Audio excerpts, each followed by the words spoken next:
Akhirnya ada kabar baik terkait dengan terbitnya Permenpan RB nomor 1 tahun 2023 yang beberapa hari terakhir ini telah simpang siur dan membuat banyak dosen mungkin galau terkait dengan terbitnya Permenpan RB tahun 2023 itu. Mau tahu apa jawabannya? Tetap stay tune di channel saya, kita bahas ini.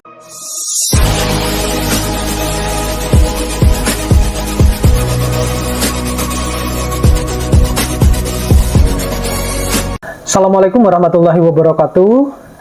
Nah, jadi seperti apa yang sudah saya sampaikan tadi, bahwa ada kabar baik terkait dengan kegalauan yang mungkin selama ini atau beberapa hari terakhir ini yang dialami oleh Bapak Ibu dosen terkait dengan terbitnya Permenpan RB nomor 1 tahun 2023 yang dalam beberapa hari ini cukup menggemparkan di kalangan dunia dosen. Jadi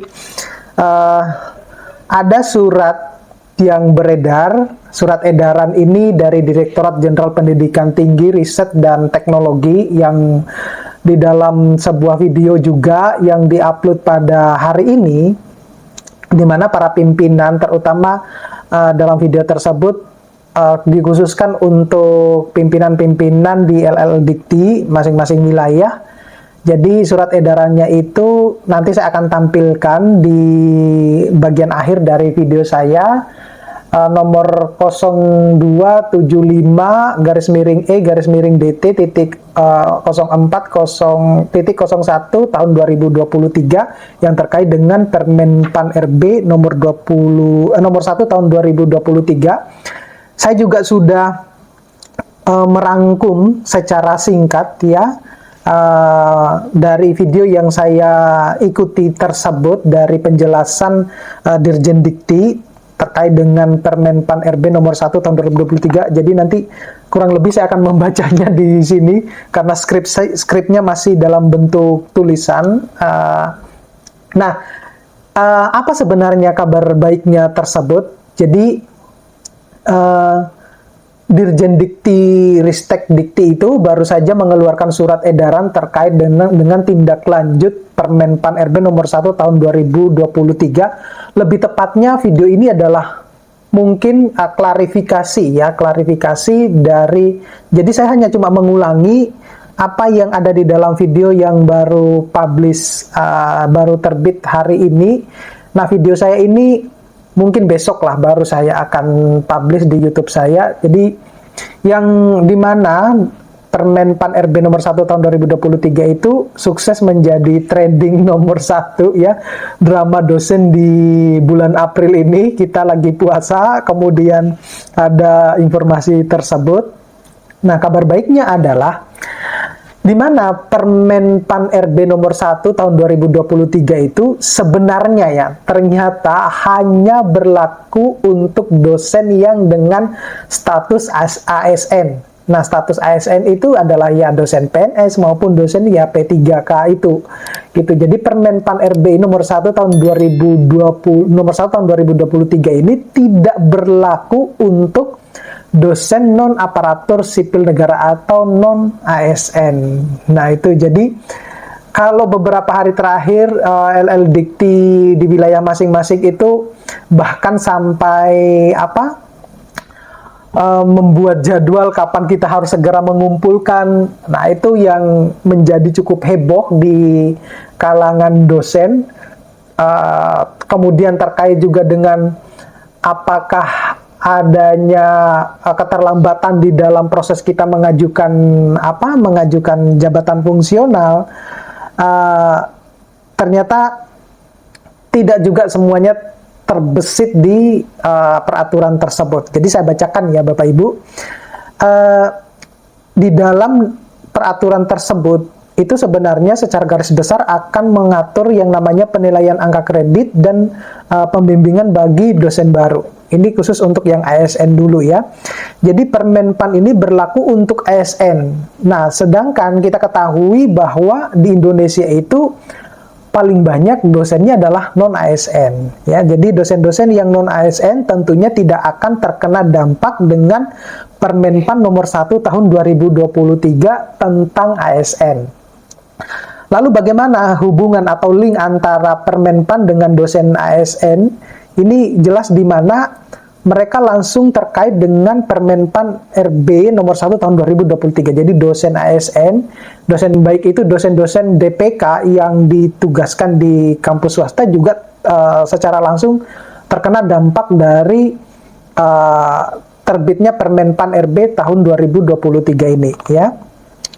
Dosen non-ASN sebenarnya tidak secara langsung terkena dampak dengan Permenpan nomor 1 sampai diterbitkannya Permenpan tentang dosen dan Permendikbudristek tentang angka kredit. Jadi, Bapak Ibu dosen, teman-teman dosen yang non PNS ya atau non ASN itu sekarang ini lagi digarap peraturan tentang Permenpan tentang dosen dan Permendikbud ya tentang angka kredit, yang dimana nanti merupakan aturan untuk memperbaiki peraturan-peraturan sebelumnya. Nanti saya akan jelaskan di akhir-akhir ini.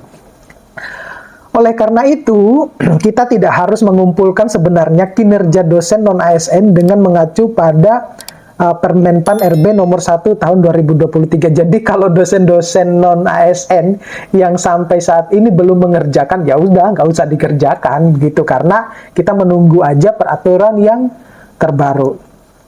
Maka untuk memitigasi ya kehebohan antara isu Permenpan ini, sebenarnya LLDikti tidak perlu mengumpulkan atau mengupdate data dosen dengan batas waktu yang telah ditentukan oleh LLDikti.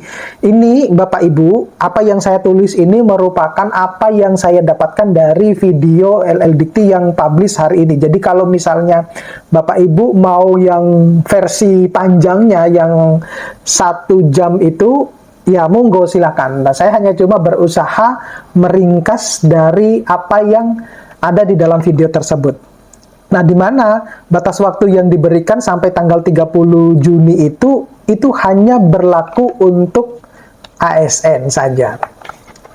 Nah, sebenarnya data yang telah dikumpulkan itu kan melalui LLDikti ataupun melalui Siladikti ataupun melalui PDT Dikti itu kan, ataupun melalui internal Dikti itu kan sebenarnya sudah ada ya. Hanya saja mungkin tidak ada sinkronisasi antara misalnya data internal ke sister masing-masing semacam itu. Jadi sebenarnya kan kita sudah melakukan pengumpulan data melalui LKD BKD masing-masing, di mana maupun publikasi ya yang sudah diupload itu. Jadi maka dari itu Dirjen Dikti akan menggunakan data tersebut ya sebagai dasar untuk penetapan angka kredit bagi dosen ASN, dalam hal ini adalah PNS maupun yang P3K. Nah, bagi dosen yang mungkin dalam beberapa tahun ya hingga 31 Desember 2022 itu belum melaporkan kinerjanya, dalam hal ini adalah publikasi, kemudian paten, kemudian karya ilmiah lainnya ataupun pengabdian masyarakat dan sebagainya, bisa ditambahkan atau diklaim ya. Jadi klaim minimum itu sudah sebenarnya dilakukan melalui aplikasi kampus masing-masing ataupun aplikasi nasional ya, dalam hal ini adalah Sister ataupun PD Dikti. Maka data itu bisa ditetapkan sebagai capaian kinerja per 31 Desember 2022. Jadi dosen tidak perlu lagi melakukan apa-apa kecuali menambahkan klaim kinerjanya.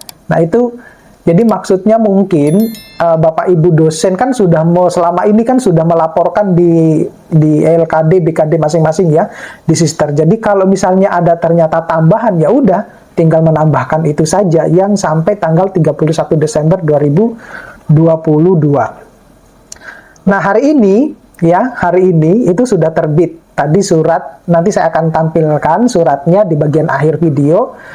Ya, terbit terkait mengenai penilaian hasil kinerja dosen sesuai dengan Permenpan RB nomor 1 tahun 2023. Lebih tepatnya adalah surat edaran. Ya. Yang diajukan ke dikti itu adalah yang dari lektor kepala, ini tambahan ya.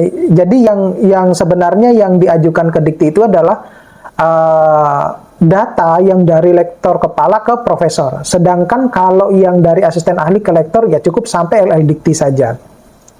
Nah, untuk dosen non-PNS, hasil kerja tetap dinilai berdasarkan, nah ini, jadi dosen non-PNS itu tetap akan dinilai berdasarkan aturan Permendikbud nomor 92 tahun 2014 sampai dengan adanya Permendikbud baru yang saat ini sedang dalam proses penyusunan. Semacam itu. Jadi kita menunggu peraturan terbaru khusus untuk dosen non-PNS ya, teman-teman dosen non-PNS atau non-ASN lah gitu ya, terkait dengan peraturan terbaru di mana akan muncul atau akan timbul peraturan baru terkait dengan pembaruan ya dari Permenpan nomor 17 kalau nggak salah, nomor 17 tahun 2023 dan Permendikbud pengganti dari Permendikbud nomor 92 tahun 2014. Tuh, ya. Oleh karena itu, Bapak Ibu tidak perlu lagi galau terkait dengan bagaimana sih implikasinya Permenpan RB nomor 1 ini bagi dosen-dosen yang non ASN. Ya udah tidur nyenyak aja dulu, ya. Jadi tapi bagi dosen-dosen yang ASN ya data kinerjanya yang dilaporkan ya sampai tanggal 31 Desember semacam itu. Oke, Bapak Ibu, jadi saya membuat video ini per 13 April ya, pada saat surat edaran itu turun, tapi nanti besok baru saya akan upload ya, dimana nanti surat edarannya itu akan saya tampilkan di bagian akhir video saya. Jadi Bapak Ibu tetap tonton video saya sampai full biar tidak salah paham. Nah, kalau Bapak Ibu mau melihat yang versi fullnya, monggo silakan ya. Saya hanya cuma untuk mempersingkat biar tidak terlalu panjang video yang harus saya tonton atau teman-teman Bapak Ibu tonton. Terima kasih, sampai ketemu pada video berikutnya. Mudah-mudahan ini bisa membantu atau sekedar informasi biar mudik kita ya, teman-teman yang akan mudik ya terasa aman gitu ya. Oke, sampai ketemu pada video-video berikutnya. Assalamualaikum warahmatullahi wabarakatuh.